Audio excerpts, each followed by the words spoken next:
doing immigration work does help people who are in need of having an advocate, having a voice. I may never see most of my clients ever again, and I'm satisfied with that, knowing that I've left them in a better position than the way that they came to me.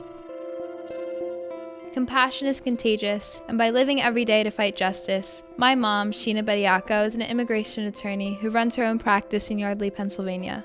Born to an immigrant father and American-born mother, this field is very close to home for her. She has been practicing since 2002 with the goal of upholding the law while empathizing with others. The immigration system is an extremely tricky process to navigate, with a significant number of bureaucratic steps and ever-changing policies.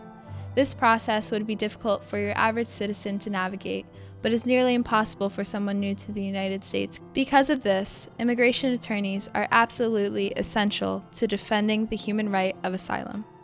A refugee is defined as anyone fleeing their home country, fleeing war, violence, or persecution, and looking for safety. Article 14 of the United Nations Declaration for Human Rights protects asylum seekers, and we have globally agreed to protect those people needing safety. Unfortunately, even though the United States does have the capacity to protect many of these people, in 2020 we granted asylum to as few as 3,000 refugees of 30,000 seeking asylum. This is why lawyers play such an important role as human rights defenders, protecting individual asylum seekers, making sure that others believe they do have the legal right to seek safety in the country.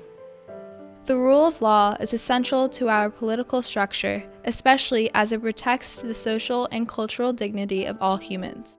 Jorge Cardozo is one of Ms. Bediako's clients, whom she helped obtain asylum in the United States.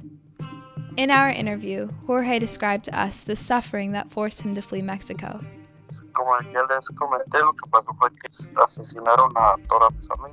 In his hometown of Guanajuato, the gang Narcos wished to punish his family for installing metal bars into their neighbors' windows, in turn preventing home break-ins. His father decided to stay true to his morals and defy the gang. As a consequence of this stance, his family was decapitated and gored one by one. Jorge knew that it was only a matter of time before they came for him next.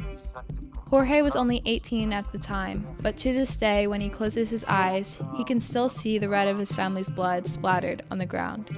When he first met Ms. Bediako, he feared that she would only focus on legal rules and processes, and be less interested in his story and humanity.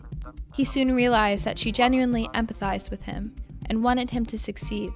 Her commitment to human rights, to treating him with dignity and respect, and her ongoing perseverance for the life he deserves, gave Jorge the faith that his life is worth living.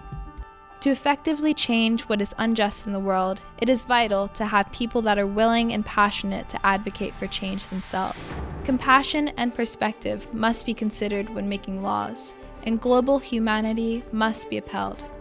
Our world needs more people like my mom to stand up for those without a voice, and to use the law and compassion simultaneously. Every person deserves to be treated decently. And if you're able to, because of your skill set, help someone else that is unable to for various reasons, lack of education, lack of language, lack of mental capability, lack of resources, then why wouldn't you want to try to help make something better for somebody else?